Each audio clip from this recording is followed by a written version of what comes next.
Hi mga ka-friendships! Mayang adlaw sa tanan! Kamusta na ang lahat mga ka-friendships? Okay ba tayo ngayon? Sana okay ang lahat mga ka-friendships, no? So, makikita ulit tayo sa video na to. Dahil mga ka-friendships, ang ganda ng ating content ngayon. Kaya samahan ninyo ako mga ka-friendships ha. Hanggang dulo, panoorin ninyo. At huwag niyo skip ang ads. Kailangan ating kaperahan. So, ang ating pag-uusapan ngayon mga ka-friendships sa video natin ngayon ay alam ko, may idea na kayo. Nakita nyo ng ating thumbnail, nabasa nyo ng title. Yan, tamang mga nakita at nabasa nyo mga friendships, no? Mamimigay ulit tayo ng mga palibreng ayudang files para sa ating mga kindergarten teachers ka-friendships. Diba? So, meron tayong whole year files para yun sa kanilang lahat. So, sino ba talaga yung mga inaasahan nating audience o kaya viewers sa ating video ngayon? Of course, halata, mga kindergarten teachers. Una dyan, yung mga nasa DepEd na, yung pangalawa, yung mga nasa private school, yes, kindergarten teachers pwede. O kaya ikaw, isa ka sa mga nagbabalak na mag-apply na kindergarten teachers sa DepEd o kaya private para sa'yo to. O kaya wala ka doon sa mga nabanggit ko, di ba?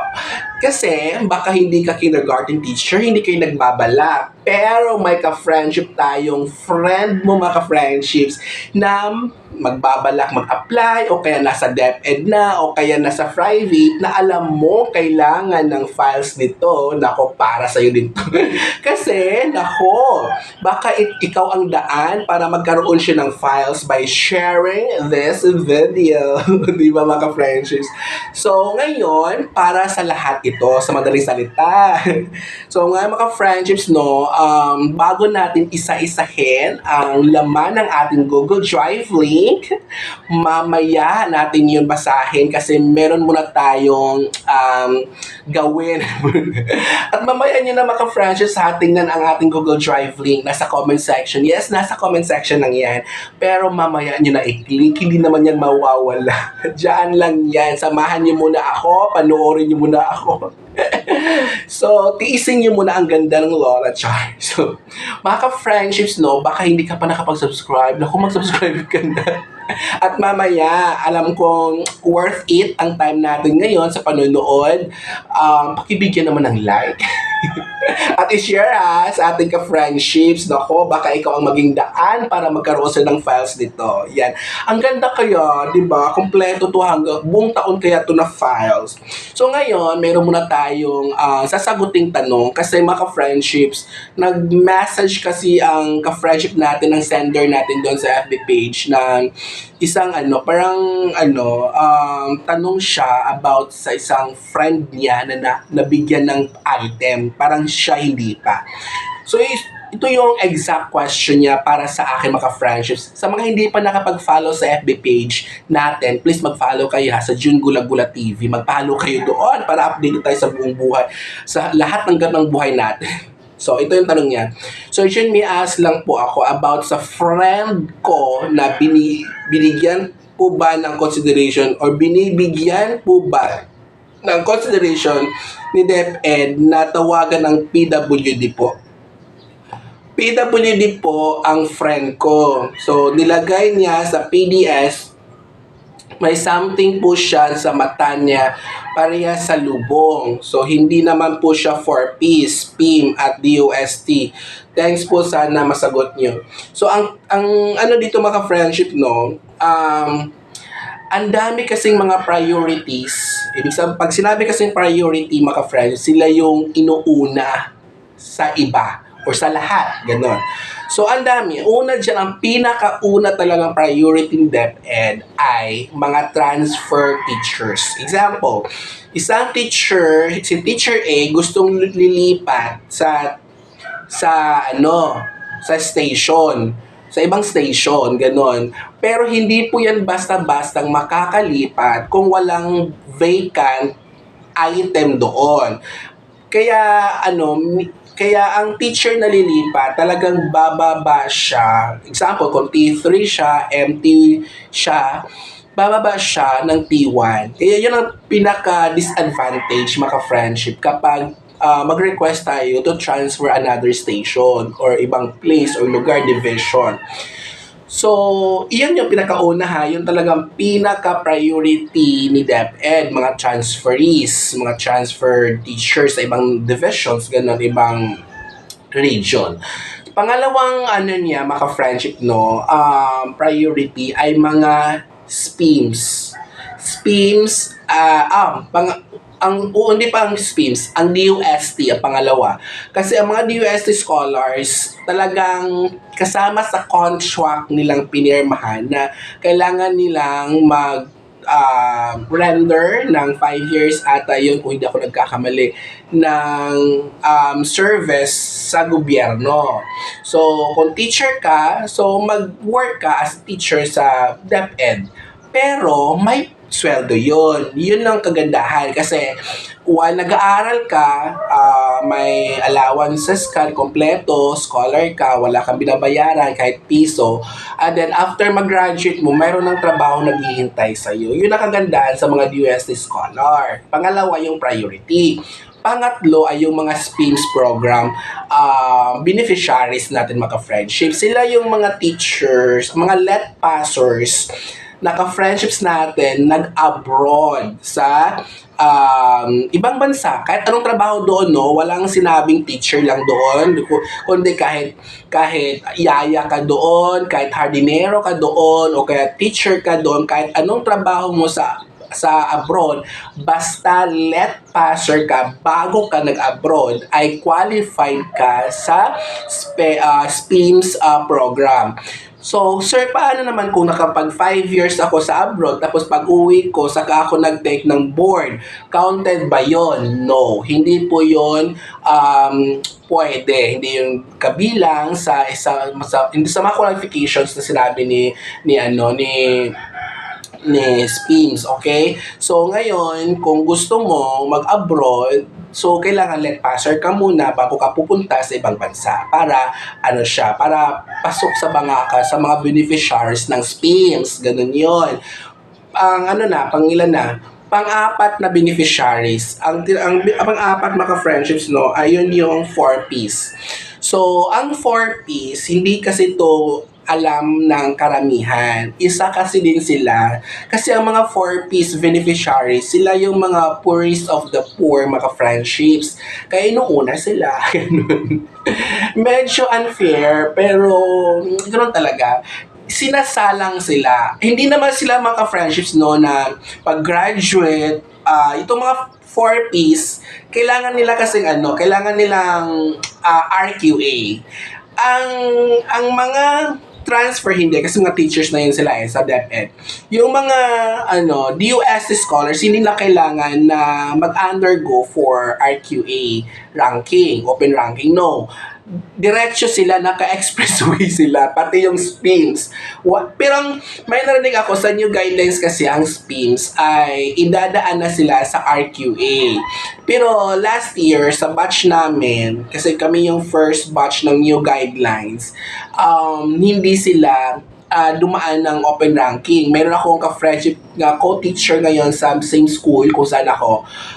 Hindi siya dumaan ng demo, hindi siya dumaan ng interview, lahat wala. Nagpasa lang siya, nag-comply lang siya ng mga requirements. At after ng evaluation, mayroon na siyang item. O, diba? So, ang kagandahan din doon, ihahatid ka talaga kung saan ka saan school malapit sa bahay mo. So, umuwi siya ng Pinas, may item na siya. Yun yung drama doon sa ka-friendship ko. Sa SPEMS siya. SPEMS program beneficiary siya. So, ngayon, itong mga 4Ps, hindi sila pwedeng mag-expressway. Kailangan talaga nilang dumaan sa open ranking. Kailangan RQA muna sila, 'di ba? Bago bigyan ng chance na or item, ganun. Next naman ay mga PWD. Itong 4Ps at PWD, kapantay lang to sila, ganun.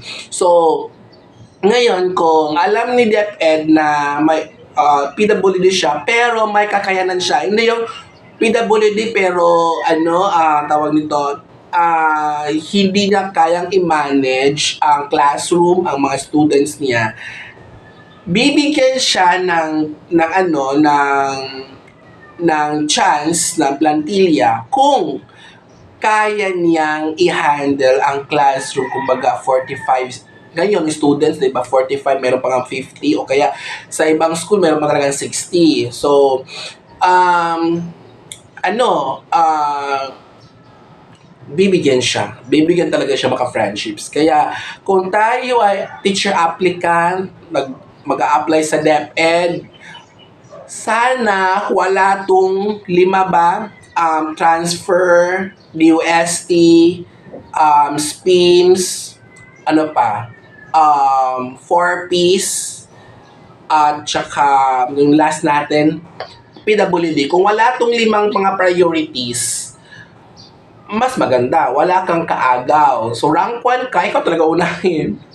Pero mga friendships, no, wag talaga tayong masasaktan. Kasi yung mga, pwede kasing mga, kahit saang rank, as long as RQA ka, pwede kang unahin kaysa rank 1. Kasi ang inuuna din talaga ngayon ay localization.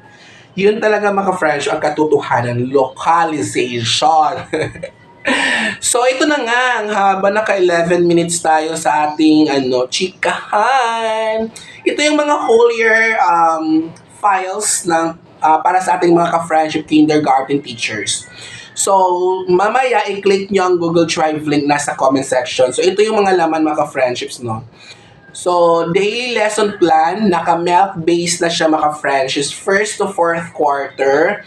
Weekly lesson plan, mga friends, meron ditong mga lesson plan at saka DLL. Kapag new teacher ka kasi sa DepEd, hindi ka agad-agad mag-DLL. Yan talaga ang patakaran sa DepEd. Mula noon hanggang ngayon, na kapag new teacher ka, ito lang ay para sa mga fresh grad ng kakagraduate, kakapasa ng board, walang teaching experience. Basta wala experience kahit sa private. Kapag mag-qualified ka o kaya mabigyan ka ng item sa DepEd, buong taon mag-detailed lesson plan, mag-DLP ka mga friendships. Kapag may experience ka na kahit 1 year, at least 1 year lang naman ang kailangan, sa private, bago ka ng public, pwede ka na mag-DLL. So, nakakapagod kapag fresh grad talaga tayo, yung bagong graduate, kakapasa, tapos binayayaan ng blessing, di ba? Na bigyan agad ng item, hindi ka mag-DLL. Kaya nakakapagod ang buong taon mo mga friendships, mag-detailed lesson plan ka, mag-DLL, di ba? Mag-DLP. Kasi yung mga may teaching experience na mag-DLL, madali na lang yun, di ba? And then, mga worksheets or activity sheets, mga friendships, lahat ng days to or weeks na mga lessons. PPT lessons, yon ang ganda ng mga PowerPoint presentations, mga friendships sa pinamimigay natin ngayon sa video na to. And then mga catch-up Friday materials o kaya mga reading materials, meron dyan. Mga ECCD materials, mga friendship checklist and assessment, meron din sa ating drive. Mga quarterly assessment o kaya summative test, periodical test, kompleto. So, 1st to 4th quarter, mga friendship. Bulletin board display, mga decorations, kay mga friendships 1st to 4th. So, madaming mga mga frames, mga board, tawag nito, mga editable personal, mga friendships, background, mga borders, kapag gagawa tayo ng mga cover page yon. So, pwede natin ma-edit yung mga friends, yung mga designs. Mayroon mga certificate for honor students, mga friendships, at mga supporting parents. So, mayroong mga sample certificates tayo para sa special awards, sa mga medalist, honor student. So, pwede nating ma-edit mga ka-friends. Yung kagandahan doon. Mga tracing activities, letters, numbers, yon. So, Moronco approach and Fuller method. Tapos, meron tayong mga classroom decors, mga cover page, 7 design. Ako, ang dami naman nun mga friends, 7 designs.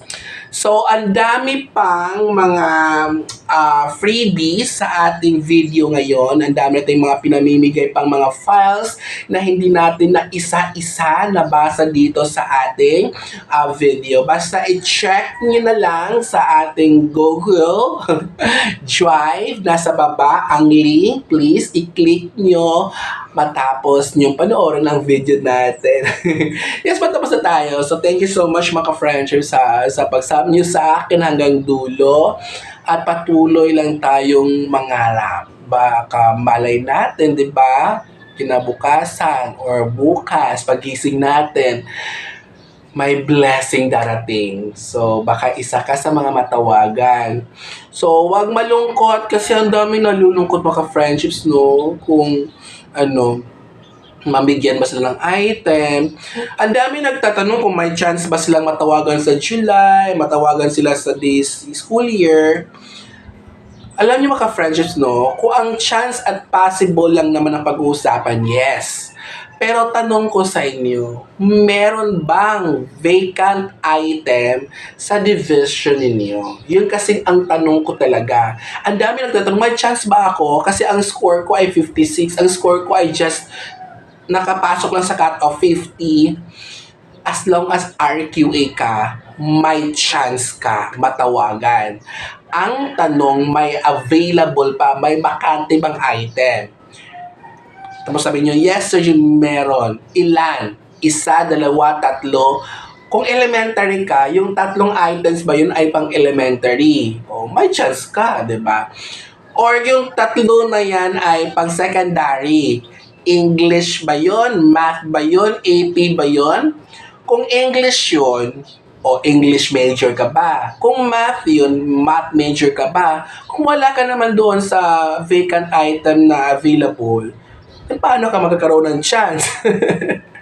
So, yun lang mga friendship. Sana, pray ko din sa inyo lahat mga friends na mabigyan tayo. Kasi ang hirap din talaga ng panahon ngayon. Kailangan natin ng trabaho.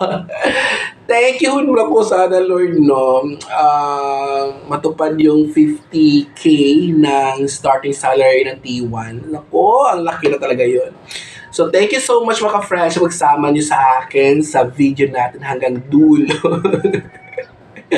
At see you sa ating next video. Ops, bigyan nyo muna ako ng like bago kayo mag-leave. Huwag kalimutan, gigugma ko kamutanan. See you sa ating next video.